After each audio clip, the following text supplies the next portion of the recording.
இன்றே டவுன்லோட் செய்து உங்கள் ஃபேவரட் ஷோக்களை என்ஜாய் பண்ணுங்க.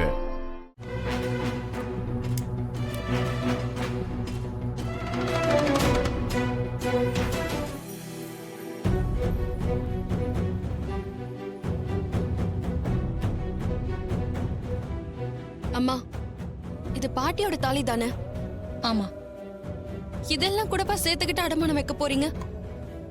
வேற வழி இல்ல.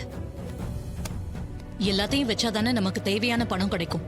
பாட்டி ஞாபகமா வச்சிருக்கேன்னு சொல்லுவீங்களே, இத அடமானம் வைக்கிறேன்னு சொல்றது கொஞ்சம் கஷ்டமா இருக்குமா? வேற வழி இல்ல. ஊருக்கு முன்னால அவமானப்படுறதை விட இதையெல்லாம் வைக்கிறது ஒன்னும் தப்பு இல்ல. அம்மா, உங்களுக்கு என்ன இவ்ளோ பிடிவாதம்? நீங்க எல்லாத்தையும் அடமானம் வச்சால வைப்பீங்க, ஆனா என் புருஷன் உதவியை ஏத்துக்க மாட்டீங்க, அப்படிதானே? ஏய், அக்காவுக்கு தான் ஒரு புருஷனை பத்தி பேசினாலே கோவம் வருதுல்ல, அப்புறம் அவன் மூலமா கிடைக்கிற எந்த உதவியும் எப்படி ஏத்துக்குவா? சித்தி, கொஞ்சம் அமைதியா இருக்கீங்களா? நான் என் அம்மா கிட்ட பேசிட்டு இருக்கேன், நீங்க ஏன் குறுக்க வரீங்க?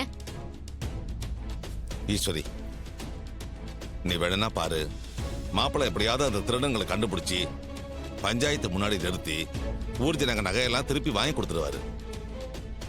மாமா, இது என்ன சினிமாவா? மேஜிக் மாதிரி கடைசி நேரத்துல வந்து எல்லாத்தையும் கண்டுபிடிச்சு கொடுக்கறதுக்கு? அக்கா பண்றதா சரி, இல்லனா ஊர் ஜனங்க முன்னாடி அசிங்கப்படுற மாதிரி ஆயிடும். ஈஸ்வரி, படங்களெல்லாம் ஹீரோ கடைசி நேரத்துல வந்து காப்பாத்துவார்ல, அந்த மாதிரி நம்ம மாப்பிள்ளையும் வந்து உன்னை காப்பாத்துவார் பாரு, கண்டிப்பா. யார நம்பியும் நான் இல்ல. இந்த சாமுண்டீஸ்வரி எப்பவுமே சுயம்புதான். எந்த ஹீரோவும் எனக்கு உதவ தேவையில்லை. நானே போய் எல்லா பிரச்சனையும் சால்வ் பண்ணிக்கிறேன். ஈஸ்வரி, தயவு செஞ்சு அவசரப்படாத, கொஞ்சம் வெயிட் பண்ணுவோம். மாப்பிள்ளை கண்டிப்பா நகையோட திரும்ப வருவாரு, ஏதாவது ஒரு நல்லது நடக்கும். அக்கா, பஞ்சாயத்துல எல்லாரும் காத்துட்டு இருப்பாங்க, போலன்னா நமக்கு தான் அசிங்கம். சீக்கிரம் கிளம்பு.